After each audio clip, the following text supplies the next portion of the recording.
Olá, enriquecimento ilícito, superfaturamento, lesão aos cofres públicos são definições de atos de improbidade de acordo com a Câmara Federal. Nós pegamos essa informação no site da Câmara Federal, logo lá, né? Vamos tentar então entender o que são esses atos e que tipo de crime eles representam. Nosso tema hoje é improbidade administrativa. Como convidados, estamos recebendo o advogado Norberto Campelo e o promotor de justiça Francisco de Jesus. Nosso apresentador, o advogado Jurandir Porto, também está conosco e a nossa plateia de estudantes de direito de diversas universidades também participam do nosso programa. Para começar, nós temos um vídeo ilustrativo sobre o que significa exatamente a improbidade administrativa. Vamos ver e entender. Os dados são de tribunais de justiça estaduais de 16 estados e do Distrito Federal. A pior situação é no Piauí. Das 134 ações, nenhuma foi julgada. No Rio Grande do Norte, de 1.925 ações, 200 foram a julgamento. Os melhores resultados estão em Minas Gerais, que conseguiu julgar os mais de 1.500 processos de improbidade. Em segundo vem o Amapá, que julgou 190 dos 239 casos. A Escola de Magistrados afirma que a lentidão no julgamento dos casos de corrupção é causada pela dificuldade dos juízes em interpretar a lei. Além disso, eles sofreriam pressão ao julgar réus com poder político e econômico. Bom, ao contrário do que a produção me informou, na verdade, o que a gente viu aí foi um mapa dos casos de corrupção e do não julgamento desses casos, ou seja, da impunidade. Aliás, a impunidade no Brasil está diretamente associada aos atos de improbidade. Doutor Francisco Jesus, e o papel do Ministério Público nessa fiscalização e para evitar esses atos de improbidade? Qual tem sido aqui no Piauí? A gente viu que os dados mostram que o Estado está na lanterninha no julgamento desses casos. Sei que não é responsabilidade do Ministério Público fazer esse julgamento, mas começa por lá, né? Cíntia. Primeiro, boa noite a todos. Boa noite. É um prazer estar aqui com vocês estudantes. O Ministério Público, como guardião da sociedade, tem fincado sempre um trabalho ostensivo no combate à improbidade administrativa. Lamentavelmente, como os dados revelam, o judiciário ainda tem se mostrado muito tímido nesse julgamento. A exemplo, eu exerço a função de promotor há 17 anos aqui no Estado, e são inúmeras ações de improbidade que nós já propusemos, inclusive a ação civil pública iniciada no início da minha carreira, que até então a gente tem curiosidade que não houve um desfecho do judiciário. Qual é? Ação de improbidade, ação civil por improbidade administrativa. Desde quando o senhor começou, nunca houve nenhum desfecho? Nunca houve julgamento na cidade em que eu atuei. Eu acompanho que foi a primeira ação civil pública por improbidade. Isso tem quantos anos? O Ministério Público foi do ano de 2000, são 13 anos. Certo. Acredito eu que até já deve ter alcançado pela prescrição. A improbidade tem sido prática dos gestores públicos. Recentemente eu estive em um município que nós propusemos nada mais, nada menos do que 3 ações civis públicas por improbidade. Abrimos 7 inquéritos para apurar outras improbidades administrativas. Pasmem, o gestor público daquele município mandou destruir, viu, professor Jurandir, 7 escolas do município e doou a eleitores as telhas e os tijolos para ser reconduzida ao cargo. Essa ação foi proposta, ela tramita na cidade onde eu atuei. Transporte escolar, contratou uma empresa de transporte escolar com pagamento de mais de R$1 milhão, quando havia um convênio com o Ministério do Transporte, e lá no município, 2 ônibus escolares e mais um micro-ônibus, e mesmo assim havia contratado uma empresa que o proprietário sequer tinha um caminhão para poder transportar aluno. Reforma de uma praça, isso eu falo porque é um caso público, eu atuei, e isso não há de esconder, bem na comarca de Simões, estado do Piauí. Eu, desses meus 17 anos, eu nunca vi um desmando tamanho do que no município de Simões. Eu acho que necessita de ações mais ostensivas. O Ministério Público está aí na caravana da cidadania, inclusive irá visitar todos os municípios do Piauí. Acredito que o que era o grito de um só ou de poucos, agora está tornando-se um grito da instituição, porque é o pior dos crimes, o desvio de verba da saúde. E quando ele comete, permite-me aqui discordar, professor,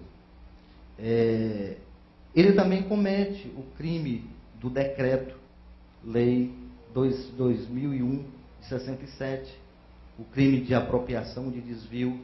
E eu tenho sempre esse cuidado, além da ação de improbidade, que ela garante o ressarcimento ao horário, a composição do dano, também buscar penalizá-lo criminalmente, porque só assim, do que adianta só haver o ressarcimento do dano?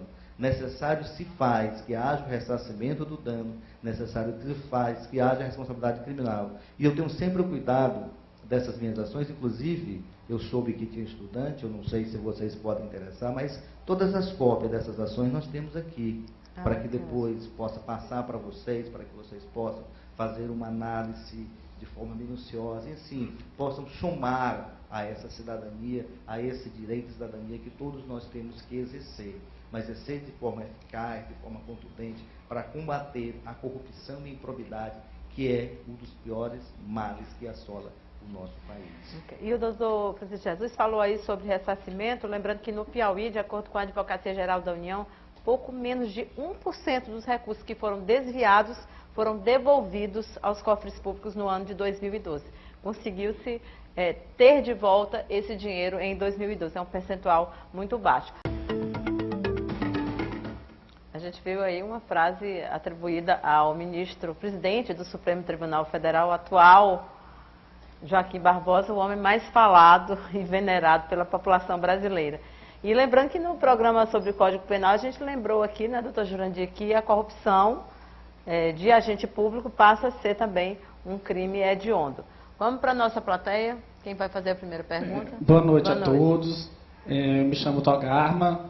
Boa noite ao público de casa. A lei, ela nos dá 3 modalidades de improbidade administrativa. O enriquecimento ilícito, o dano ao erário e os atos contra os princípios da administração pública. Desses 3, eu pergunto, qual é o mais recorrente e se de fato o que está descrito na lei como forma de punição é aplicado ao caso concreto? O dano ao erário. Mas nós também temos também a questão do dano ao patrimônio histórico-cultural. Esse também é muito, acontece muito, principalmente nos interiores, principalmente no município piauiense. Eu só queria aqui, reportando as palavras do professor Norberto, advogado, colega, que eu admiro muito pelo seu trabalho, que enquanto Ministério Público, a gente não se limita apenas àquilo que nos chegam como notícia. Todas essas ações civis que elas são propostas, elas são precedidas de um inquérito civil público, onde a autoridade administrativa é notificada para apresentar suas razões. Depois, enquanto Ministério Público, nós temos o cuidado de verificarmos em loco, fazermos a inspeção, levarmos ao processo todo e qualquer tipo de prova, quer dizer, damos até a oportunidade, já teve casos que o Ministério Público arquivou. Há uma notícia de uma suposta improbidade administrativa, há aberto o inquérito, o Ministério Público arquiva, encaminha ao Conselho Superior do Ministério Público. Nesses casos em que me reportei, é porque nossa convicção, o Ministério Público está convicto dessas 3 ações, e mais desses 7 inquéritos civis que foram propostos, tá? Nós não costumamos abrir inquéritos temerários, nem propor ações temerárias. Quanto ao acompanhamento, o Ministério Público acompanha sim as suas ações. Eu, enquanto promotor, como eu reportei, a ação, embora eu não esteja mais na comarca, mas a primeira ação, ainda hoje eu acompanho, até para ver o desfecho. O certo é que nós devemos ter em mente, foi falado aqui no programa anterior, sobre a questão das causas do crime.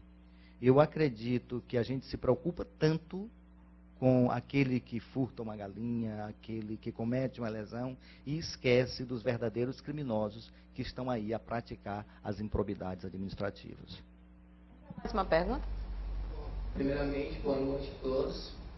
Meu nome é Marcos Vinícius. Eu gostaria de saber no caso, no que tange a lei 8429 de 92, que é a lei de improbidade administrativa, no caso, ela engloba aos agentes públicos. Mas no caso, quando se trata de agentes políticos, eles praticam atos de crime de responsabilidade e a competência de julgamento já é outra. Com essa distinção, será que no caso dos agentes políticos não estaria, nesse caso, influenciando a corrupção, ao aumento da corrupção, por se tratar de julgamentos em outras instâncias? Bom, foi aquilo que eu mencionei, Cíntia, que o Supremo Tribunal Federal já disse que essa lei não se aplica aos agentes políticos, mas os tribunais continuam, os juízes e tribunais continuam a aplicá-la e o Ministério Público também entende que ela se aplica sim. Mas eu acho que isso não é a aplicação da lei que vai fomentar a prática de ato de improbidade. E eu quero reforçar a minha fala no sentido de que, repito, o fato do Ministério Público ajuizar a ação não significa dizer que ela é procedente. Até porque tem questões também de caráter subjetivo a serem avaliadas pelo juiz. Podemos citar, inclusive, casos concretos em que, na primeira instância, na Justiça Federal, houve condenação e o Tribunal Regional Federal da Primeira Região, num colegiado, entendeu que não havia ato de improbidade. E digo mais, depois de uma auditoria da CGU, que levantou inúmeros problemas na administração, vários achados, e que o Ministério Público caracterizou como ato de improbidade, depois também de uma averiguação, obviamente, criteriosa, né? Claro, nós respeitamos muito o trabalho do Ministério Público, porque ele é fundamental, mas é que existem também questões de natureza subjetiva que têm que ser avaliadas, que é, como eu disse, a questão da intenção, do dolo. É preciso que ele seja verificado. E aquela primeira pergunta, assim, o que eu observo como advogado é que normalmente o Ministério Público enquadra nas 3 situações. E, obviamente, quando elas não se caracterizam na ótica do Ministério Público, ele escolhe aquela que mais se adequa ao fato. Mas, normalmente, o Ministério Público entende que o ato de improbidade causa dano ao erário, causa o enriquecimento ilícito e acaba enquadrando em todas as situações. Ok, vamos para a próxima pergunta. Boa noite, meu nome é Michel, curso na FATEP, 4º período. A gente vê agora aqui no Brasil essa questão de viver em um clípse nexo, em um terror retrocesso, pela questão da questão dos políticos, da questão do sistema governamental, gostar de deixar a sociedade primitiva, deixar a sociedade leiga. Essa questão, só que assim, quando vai se acumulando, uma hora transborda. Será que a sociedade vai ter que chegar num ponto de revolucionar para querer um sistema político melhor? Ou será que a solução ela se resume em botar em prática o que tem na teoria? Ele já olhou para o senhor, já. Se quiser. Ele já direcionou. Só fazendo uma retificação, é claro que todos os delitos contra a administração pública são também ilícitos previstos na lei de improbidade administrativa, né? Daquelas 3 modalidades, há aquela em que o agente público ou gestor se locupleta dos bens públicos, dos valores públicos, e há aquele que produz danos ao erário público.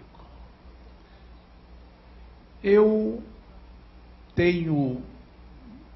quero refletir, no meu ponto de vista, o pensamento geral da nação. A improbidade administrativa se alastra nesse país sem qualquer revide legal do Estado. Seja porque o rito processual devesse ser modificado, não se concebe que uma ação de improbidade leve 17 anos, 10 ou mais anos para ser julgada. Esse rito processual deve ser modificado para que a justiça possa julgá-la com rapidez. Por que com rapidez? porque a rapidez no julgamento recupera a crença do povo na própria justiça e na própria lei. Os advogados, eu também sou advogado, os advogados, seja o rito célere, ou seja o rito mais demorado, com abundantes recursos que eternizam o processo, eles têm sua participação e é necessária a participação do advogado, porque a reação do acusado àquela promoção do Ministério Público. Mas não se pode banalizar a corrupção, a improbidade, porque esta é a regra na gestão dos negócios públicos neste país. Rouba-se tudo. Quando uma pessoa, não digo todas, que eu não posso generalizar, mas quando um sujeito se candidata a prefeito numa cidade do interior, nem todos, mas o fim último é roubar, saquear os cofres públicos e se perpetuar no poder. Esta que é a verdade. Eu não vou dizer palavras agradáveis. Eu não disse quando era novo, imagine agora. Imagine agora. De modo que o povo foi para as ruas revoltado contra a corrupção, contra a improbidade administrativa.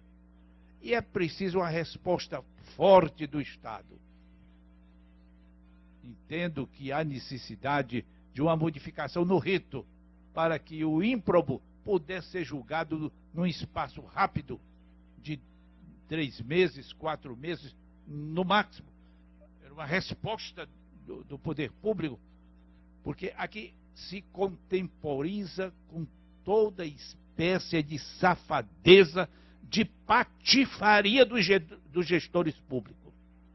Há uma conivência. O sujeito tem um parente que é, sei lá, desembargador, que é deputado e tal. E eu sei que o corrupto tem muitos apaniguados. A verdade é essa. Não adianta iludir, mentir para o povo. O povo tem o direito de se revoltar contra isto. Quando se quer uma lei mais austera no sentido processual, veja, noticia-se, fulano é corrupto, desmontou uma escola e para doar, como doação na campanha dele, para arranjar votos. Bom, vamos imaginar 2 hipóteses. Ele é inocente. Se ele é inocente, deve ser julgado rapidamente para restaurar a sua dignidade pessoal, que foi ofendida com um processo injusto. Se ele for culpado, deve ser condenado também rapidamente. Então é esse Estado, o sistema político brasileiro contém na sua intimidade, no seu útero, uma conivência explícita com a corrupção. Porque o sistema é corrupto e é preciso restaurar essa confiança, minha gente. É preciso restaurar isto. O povo não suporta mais isto. Ora, as pessoas que trabalham, que ganham dinheiro sofridamente, dando 2 expedientes e tal, e vive com dificuldade, com um orçamento restrito, um sujeito desse mete-se na política e se torna milionário?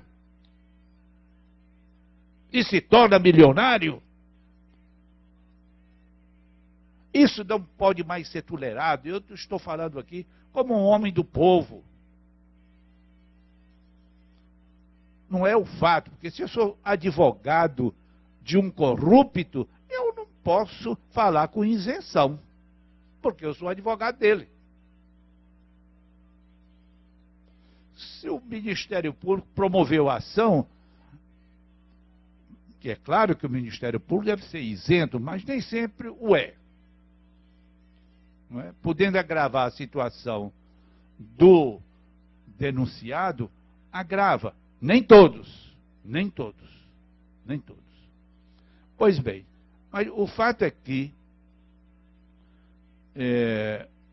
o advogado, vocês querem saber de uma coisa? Vocês estudantes e o público, no país onde a lei é respeitada, o advogado é valorizado.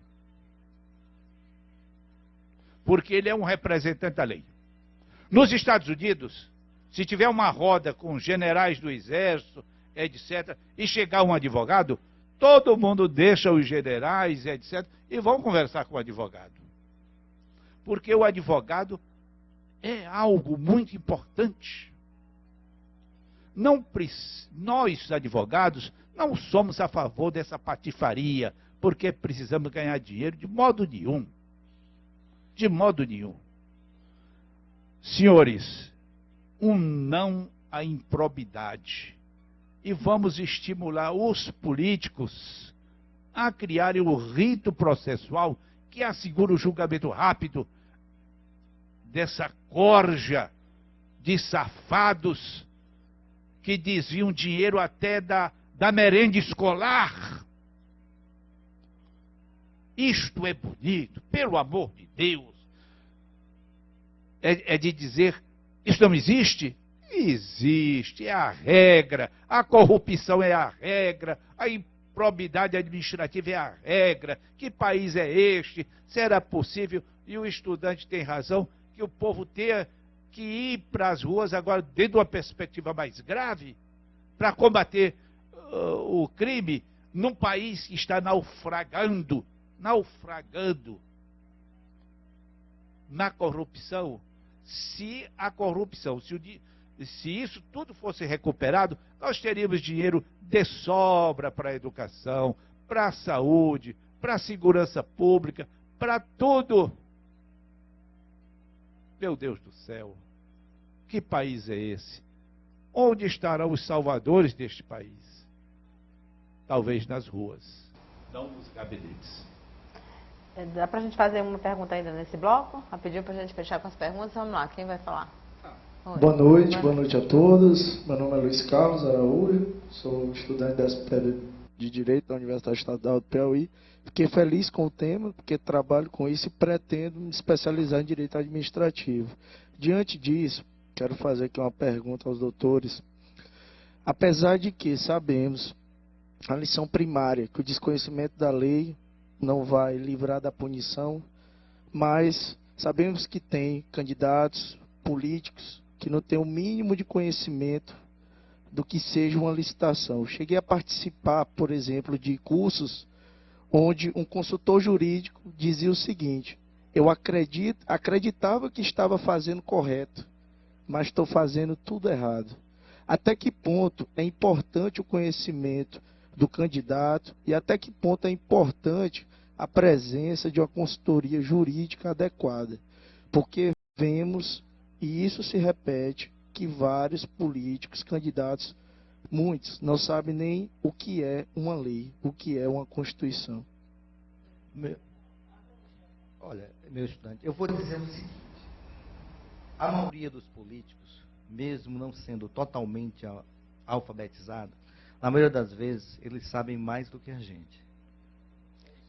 Sabem mais do que a gente.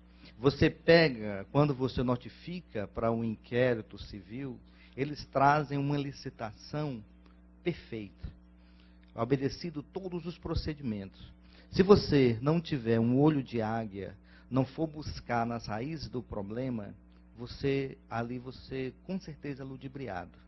Precisa-se da assessoria? Precisa. Eu não quero dizer aqui que existam políticos ruins. Como eu disse, eu já trabalhei. Só existam políticos ruins. Eu, além de falar do trabalho que eu faço, eu também sei elogiar. No ano de 2001, eu estive na comarca de São Miguel do Tapuio. Nós tivemos um exemplo de prefeito, até digo o nome de São Miguel, o Dr. Lincoln, que nós não tivemos problema com a administração e nós fiscalizávamos intensamente. Já no município próximo, foi quando nós entramos com a ação civil, a Assunção do Piauí, e afastamos o prefeito, porque simplesmente ele dava os terrenos do município aos agiotas em troca do pagamento da dívida. Eles tinham assessoria, eles têm assessoria, eles sabem, eles têm conhecimento da lei, eles têm conhecimento da lei sim. Agora, eles utilizam a lei para ludibriar os procedimentos normais. A licitação é direcionada, e quero dizer, não é só o agente público, não. Qualquer pessoa, nessas denúncias que eu disse que formulei, foram denunciados aquelas pessoas que foram contratadas, sobre a minha ótica, irregularmente, tá? Os prestadores de serviço, porque essas licitações são direcionadas, você começa a perceber que sempre é a mesma empresa de construção que é vencedora daquele processo de licitação no município, e que essa empresa é sempre ligada ao gestor público. Você vê que ele, vindo do Tribunal de Contas, uma prestação de contas, onde é pago o serviço odontológico no município, e lá não tem um odontólogo. Então, aí aquela prestação de contas está bonitinha, mas como é que você prestou conta formalmente, pagou um profissional que no município não existe essa prestação de serviço? Então, é muito difícil o trabalho do Ministério Público, porque nós não contamos ainda com profissionais que nos auxiliem. Mas quero dizer, professor, quero dizer a vocês, estudantes, que o país dos sonhos é o Brasil. Nós estamos mudando. Hoje nós temos o Ministério Público, e eu quero trazer essa boa notícia, a caravana do Ministério Público está aí. A caravana do Ministério Público vai percorrer todos os rincões piauienses. A começar, em primeiro lugar, no dia 24 em Corrente, depois estaremos em São Raimundo Nonato, para ouvir a população. O Ministério Público é o guardião da sociedade. Isso foi nos dado pela Constituição de 88. A não aprovação da PEC 37, dada pela população, que veio em defesa do Ministério Público, fez com que o Ministério Público saísse do gabinete.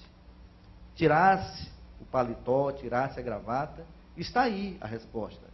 A caravana do Ministério Público, para atuar em todos os setores, quer seja da improbidade, na saúde pública, na criminalidade, é esse o papel do Ministério Público. Não se admite mais um promotor de gabinete. O verdadeiro promotor é aquele que vai aonde a sociedade precisa ouvir os reclames da sociedade. É essa a nossa função. Ok, a gente tem que ir para o intervalo. No outro bloco eu queria... Eu só queria antes dizer o seguinte aqui para o nosso promotor, e eu tenho a maior admiração e respeito pelo Ministério Público. E vou dizer uma frase, ele vai me dizer se eu tenho razão, se eu estou certo ou estou errado. Numa comarca onde houver um promotor operante, eficiente, o prefeito não rouba. Isso é verdade verdadeira, verdade verdadeira. Então, depois do intervalo, a gente continua com esse tema. Até já.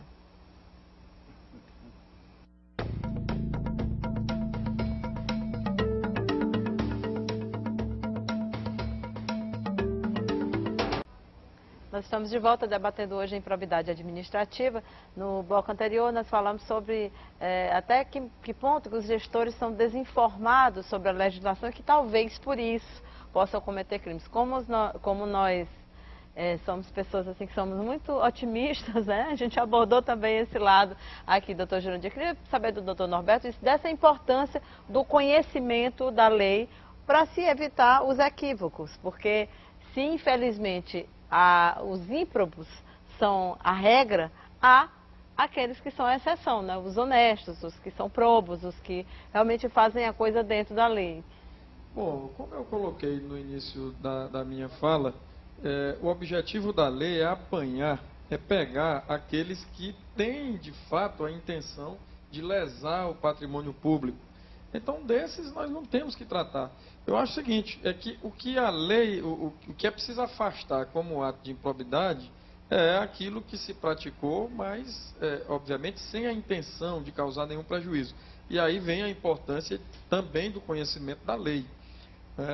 Se você analisa que, por exemplo, uma licitação aconteceu com várias falhas, vários equívocos foram cometidos no procedimento, e nós sabemos que não é tão simples realmente, alguns, inclusive, quanto maior o valor a ser licitado, mais complexo. Mas se o Ministério Público ou o próprio Poder Judiciário, já numa ação de improbidade, verifica que não houve a intenção, ou que pelo menos aquele erro não beneficiou ninguém, não há por que condenar. E é interessante, o Ministério Público está com uma prática que eu reputo fundamental, atendendo inclusive um reclamo da doutrina. A doutrina, os estudiosos da ação de improbidade têm reclamado o uso exagerado da ação. Por quê? Porque ela não pode ser banalizada. Eu reputo como uma das grandes evoluções do direito brasileiro a introdução da ação de improbidade, porque ela é eficiente. Eu quero até dizer que, pensando diferente um pouco do Dr. Jurandir, ela é rápida, ela traz consequências no âmbito financeiro de devolução de recursos. Mas muitas vezes, quando ela chega ao final, o gestor já não está mais no cargo, mas nós temos a figura do bloqueio. Mas nós temos a figura do bloqueio de bens, que tem sido utilizada pelos juízes, e isso previne. Mas o interessante é o seguinte, é que os doutrinadores, logo no início, reclamaram muito do Ministério Público, porque considerando que eles estavam abusando da ação de improbidade e apresentando ao Judiciário casos que poderiam ser resolvidos até com um termo de ajuste de conduta. E hoje o Ministério Público tem feito muito isso.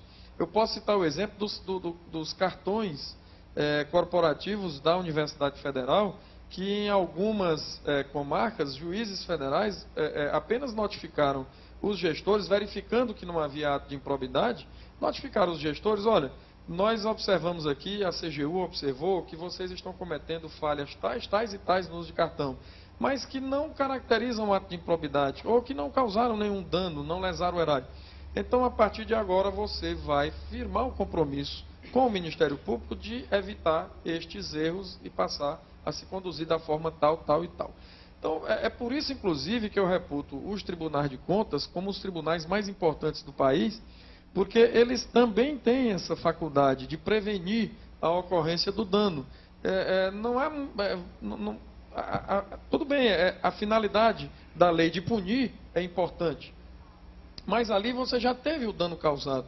E os tribunais de contas e o próprio Ministério Público têm esse papel relevante de prevenir. Como disse o Dr. Jurandir Porto, aonde tem um Ministério Público atuante, é claro que isso vai prevenir a prática de atos de improbidade, porque o gestor estará sempre em alerta para procurar agir com retidão, por saber que ali qualquer falha cometida será prontamente observada pelo Ministério Público e também pelo próprio Tribunal de Contas, assim salvaguardando os recursos públicos tão importantes para a sociedade. E só para concluir neste tópico, é importante dizer que nós, advogados, que fazemos defesa de gestores que são acusados de ato de improbidade, é preciso que a sociedade compreenda que nós também somos cidadãos e que nós não defendemos a prática do ato de improbidade, nós somos contra. E nós, advogados municipalistas, temos também um papel importante, que é o da prevenção, o da orientação, do alerta permanente para que o gestor haja com probidade. E é bom que se diga, isso é uma questão também de índole, de personalidade. Aqueles que vão para a vida pública, aqueles que ingressam na política com a intenção de enriquecer, de ter um ganho pessoal, infelizmente só mesmo a aplicação da lei e a condenação, porque ele vai, independentemente de qualquer coisa, infelizmente, praticar aqueles atos e incidir na lei. Agora, nós precisamos tratar principalmente de separar o joio do trigo. Nós temos pessoas que ingressam na vida pública com a intenção realmente de construir o seu nome, a sua história, de fazer algo pela sua terra, pela sua cidade natal. E obviamente que essas pessoas também podem se equivocar, podem errar, e esses atos precisam ser avaliados com essa ótica também pelo Ministério Público. Ok, doutor Francisco Jesus, para encerrar a sua participação, o papel do cidadão, porque a gente falou do Ministério Público, dos advogados, dos maus gestores, e o cidadão nessa história.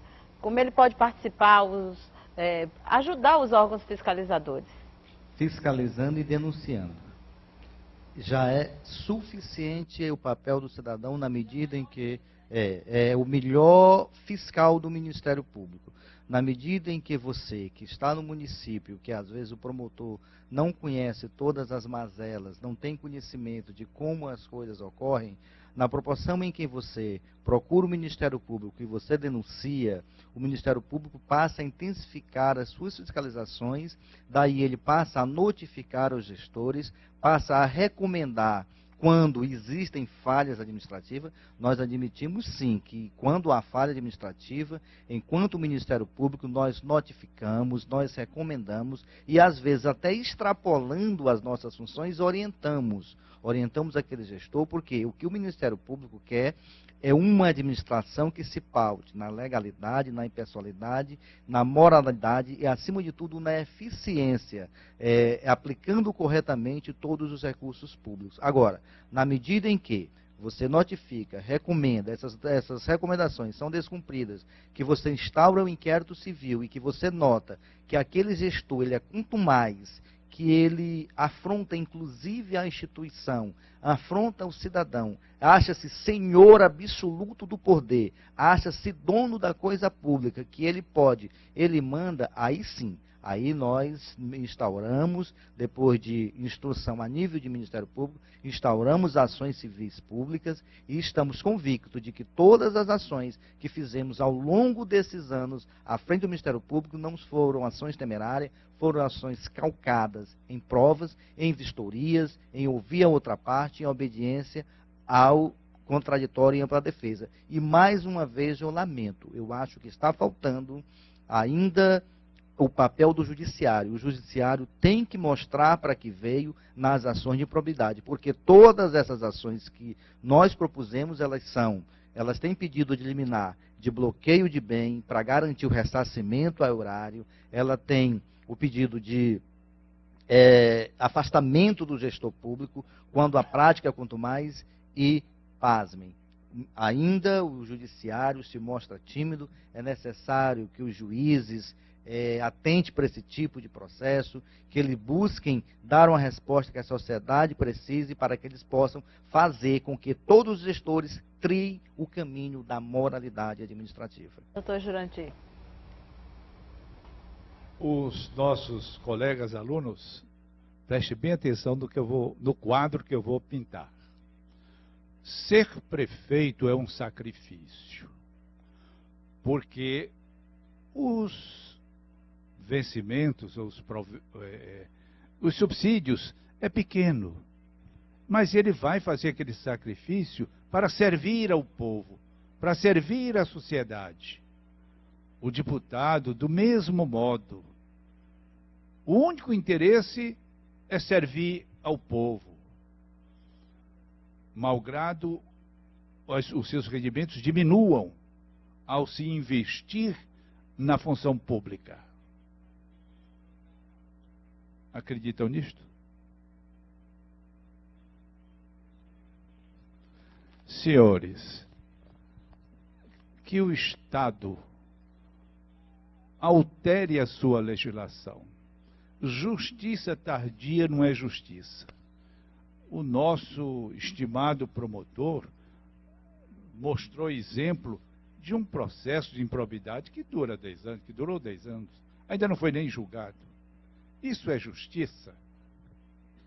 Eu porque não quero contar a vocês uma reunião que houve, alguns amigos me contaram essa história. Não é? Houve uma reunião no estado vizinho, em que prefeitos de uma região contrataram advogados hábeis, assim como o Norberto, que eu tenho a maior admiração por direito administrativo, é um monstro sagrado aqui no Piauí. Então, a finalidade é que os advogados instruíssem os prefeitos como cumprir a lei, porque a lei é difícil para eles compreenderem. Acreditam nisto? Pois bem, então os advogados foram e explicaram a lei. E um determinado prefeito se achava inquieto, e num dado momento ele se leva e diz: espera aí, esses advogados estão aqui para ensinar a gente a roubar ou para ensinar o certo? Não, eu não vou mais participar, não. E saiu.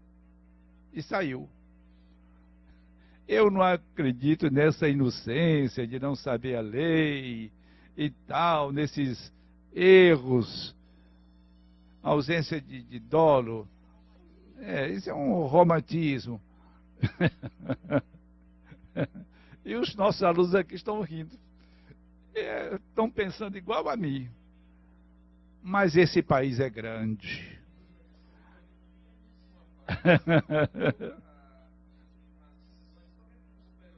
Justiça, o que os ministros dizem é o seguinte, é que se o erro fosse punível, nós não encontraríamos mais nenhum homem de bem, ninguém absolutamente ingressaria na vida pública.